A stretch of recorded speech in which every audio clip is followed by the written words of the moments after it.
Hi everyone. AP ఎకానమీలో ఆంధ్రప్రదేశ్ పారిశ్రామిక అభివృద్ధి విధానం 2023-2027 ఈ పాలసీలో ఒకసారి చూద్దాం. కర్మాగారాల సంఖ్య పరంగా అంటే ఇండస్ట్రీస్ పరంగా భారతదేశంలో ఏపీ అనేటువంటిది 4వ స్థానంలో ఉంది. పారిశ్రామిక ఉత్పత్తి విలువల్లో మనం 7వ స్థానంలో ఉన్నాం. జాతీయ ఆదాయాన్ని సమకూర్చడంలో ఏపీ 7వ స్థానంలో ఉంది.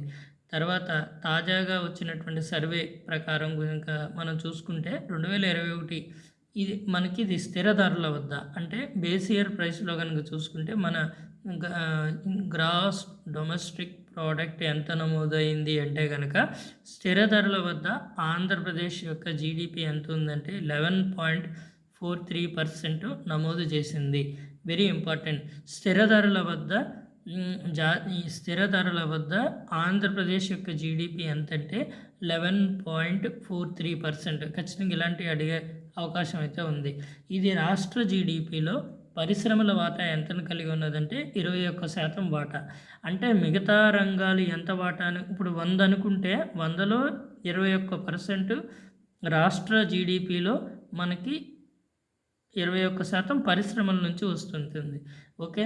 తర్వాత తయారీ సేవల రంగం కూడా ఉంది. తర్వాత జీవీఏలో 61% వాటా ఆర్థిక వ్యవస్థకు ప్రచోదకాలుగా ఉన్నాయి. అదొకటి గుర్తుకుంటే చాలు దాదాపు.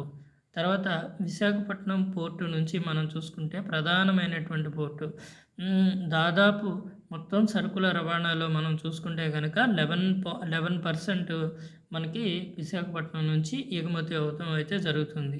ఇందులో గుర్తుపెట్టుకోవాల్సినదంటే ఇదొకటి. స్థిర ధరల వద్ద ఆంధ్రప్రదేశ్ యొక్క జీడిపి ఎంత? స్థిర ధరల వద్ద ఆంధ్రప్రదేశ్ యొక్క జీడిపి 11.43%. ఇదైతే మారదు. కొత్తగా ఎకనామిక్ సర్వేలో కరెంట్ ప్రైజెస్లో ఏమన్నా మారుతున్నాయేమో కానీ ఇదైతే మారే అవకాశం లేదు. ఇక్కడ నూతనమైనటువంటి పారిశ్రామిక విధానం 2023-2024లో చూసుకుంటే ఈ నూతన విధానంలో ఏమున్నాయో చూద్దాం. ప్లగ్ అండ్ ప్లే విధానాన్ని అనుసరిస్తున్నారు. నెక్స్ట్, వనరుల ఆధారంగా అత్యాధునికమైనటువంటి మౌలిక సదుపాయాలని కల్పిస్తున్నారు. తర్వాత వ్యాపారం సులభతరం చేయడం కోసం పెద్ద ఎత్తున ఉపాధి కల్పన లక్ష్యంగా కూడా ఉన్నారు. అవును. నెక్స్ట్, పరిశోధనకు చేయూతిస్తున్నారు, R&D. తర్వాత స్టార్టప్స్కి ప్రోత్సాహం ఇస్తున్నారు. ఈ 2 ఉన్నాయి. తర్వాత తయారీ, ఆ తర్వాత దాని అనుబంధ రంగాలతో సహా అన్ని రకాల పరిశ్రమలను తర్వాత పెట్టుబడులకు పలు రాయితీలు ఇస్తున్నారు. ఇండస్ట్రియల్ ఇంటెన్సివ్స్ని కూడా ఇస్తున్నారు. ఇక్కడ ఏంటంటే ఏదో పరిశ్రమలు ఇచ్చారు, నాకు తెలియదు. తర్వాత ఎలాంటి ఆంక్షలు లేనటువంటి పెట్టుబడుల వాతావరణాన్ని ఇస్తున్నారు. ఎర్లీ బర్డ్ పరిశ్రమల ఓకే ఈ తెలుగులో ఉండటం వల్ల కొంచెం కష్టంగా ఉంది. తర్వాత లో క్లాస్ అండ్ రిస్క్ బిజినెస్ కూడా ఉన్నాయి. తర్వాత ఏపీ విధానంలో ఇండస్ట్రియల్ పార్కుల యొక్క అభివృద్ధి, తర్వాత ప్రైవేట్ MSME పార్కుల యొక్క ఏర్పాటు, అంతర్జాతీయ కనెక్టివిటీ, తయారీ రంగంలో ఒక ఎకోసిస్టాన్ని క్రియేట్ చేస్తున్నారు. తర్వాత దుబాయ్ తరహాలో బెస్ట్ ఇండస్ట్రియల్ పార్కును అభివృద్ధి చేస్తున్నారు. పర్యావరణ పరిరక్షణ, అన్ని జిల్లాలలోనూ పారిశ్రామీకరణ వికేంద్రీకరణ చేస్తున్నారు. ఓకే. తర్వాత తొలిసారిగా ఆపరేషన్ గైడ్లైన్స్లో భూ కేటాయింపులను మరియు రద్దు మొదలైనవి ఉన్నాయంట.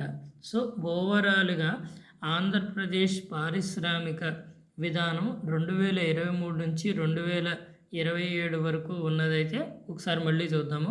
కర్మాగారాల సంఖ్యలో 4వ స్థానం ఉంది. ఉత్పత్తి విలువలో 7వ స్థానంలో ఉంది. జాతీయ ఆదాయాన్ని సమకూర్చడంలో 7వ స్థానంలో ఉంది. బేస్ ఇయర్లో 11.43% ఉంది. జీడిపిలో పరిశ్రమల వాటా 21% కలిగి ఉంది. జీవీఏలో 65% వాటాను కలిగి ఉంది. విశాఖపట్నం నుంచి 11% ఉత్పత్తి అవుతుంది. ప్లగ్ అండ్ ప్లే విధానం ఉంది. వనరులను ఆధారంగా మౌలిక వసతులు ఉన్నాయి. సులభతరంగా మనకి ఇండస్ట్రీస్ పెట్టుకోవడానికి ఇస్తున్నారు. తయారీ రంగంలో రకరకాలైనటువంటి పెట్టుబడుల రాయితీలు ఇస్తున్నారు. ఎర్లీ బోర్డు పరిశ్రమలకు ప్రత్యేక రాయితీలు ఇస్తున్నారు. ఆంక్షలు లేని వాతావరణం, ఎక్సెట్రా. దుబాయ్ తరహాలో మనకి ఈ విధానాన్ని అయితే ఇస్తున్నారని చెప్తున్నారు. ఏపీ పారిశ్రామిక విధానం మీద ఖచ్చితంగా ఏమన్నా క్వశ్చన్ వచ్చేటువంటి అవకాశం ఉంది కాబట్టి ఖచ్చితంగా ఇది చూసుకుని వెళ్ళడం అనేటువంటిది ఒక మంచి విషయం. అలాగే నా ఛానల్ని లైక్ చేయండి, సబ్స్క్రైబ్ చేయండి. అలాగే ఏదైనా తప్పు ఉంటే కింద కామెంట్ చేయండి. I will rectify it. Okay. Thank you.